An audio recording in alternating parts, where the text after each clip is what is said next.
So the topic of today's video is how to stop overthinking.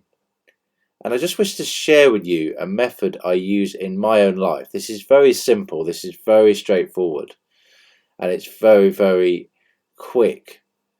It does not require endless practices, it does not require endless meditation or anything of that sort. It is something that you can do in the present moment, right here and right now. Now, the reason I felt this method was so important to share was because I tried all of the conventional routes. I tried all of the things that are mainly suggested by even some of my favourite teachers. These ideas of mental dieting, affirmations endlessly throughout the day, switching negative thoughts to positive ones the minute a negative thought arises. I tried all of these things, and I've got to be brutally honest here. For me, they were completely ineffective.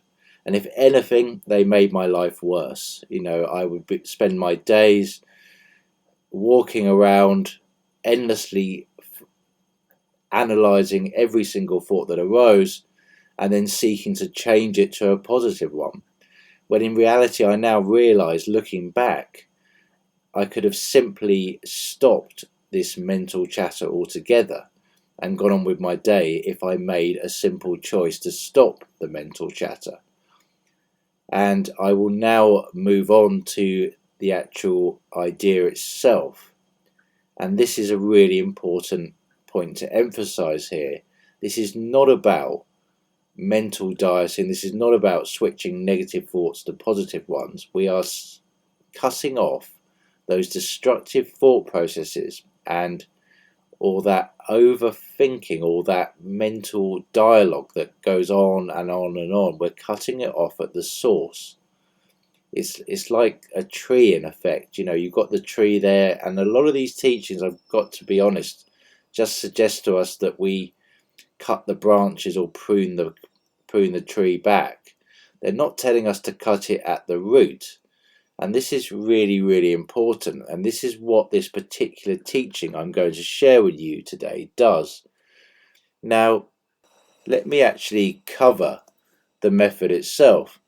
Now, what you do is when you find you're in one of those particular phases of overthinking, of overanalysis, and you find there is far too much mental chatter going on, and you don't like the mental chatter that is going on, you take the deliberate step to cut it off, and you say simply to yourself, I refuse to engage with this. And it may not work absolutely instantly when you do this, but you persist with it. You continue to say, I refuse to engage with these current thoughts I am experiencing. And through this process, you will notice slowly, a silence starts to fall over the mind. And what's happening here is, and what you will find for yourself is, the reason these thoughts are so persistent and the reason these thoughts continue and continue and continue is because you are paying attention to them. And it's because you are engaging with them. You are, without knowing you're doing it, you are engaging with those thoughts and you are paying attention to them. And because of your attention on them, they then continue to build and build and build, and they get bigger and bigger and bigger. Now, you have to make this decision if you want to cut them off, if you want to silence them, to cut your attention from them, to cut your engagement with the thoughts.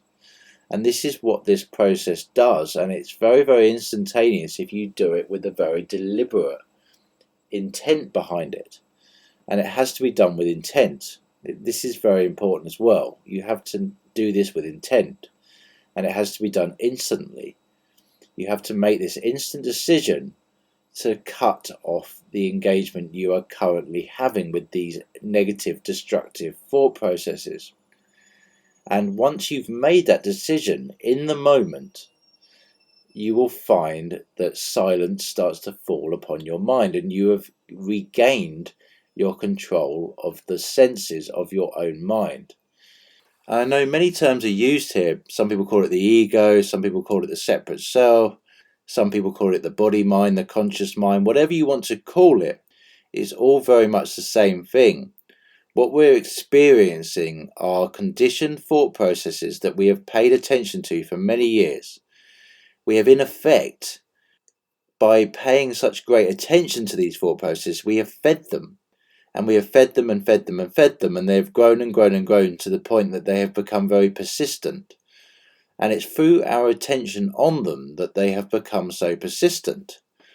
And by deliberately withdrawing our attention from those thought processes and no longer giving them the level of attention we were giving them before, they start to die and wither due to lack of attention. And Neville did mention this in some of his teachings, that really what we're governing here, what we have control over, is where our attention is focused.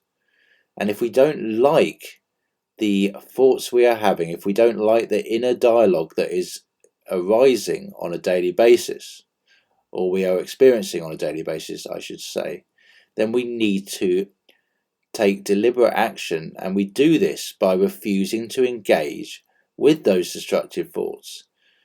We take the deliberate action of taking our attention away from those thoughts we don't wish to entertain in our lives any longer. And by making this deliberate decision, we will notice a great shift starts to occur in our consciousness. Anyway, I hope that was helpful to you today. Thanks very much. Bye for now.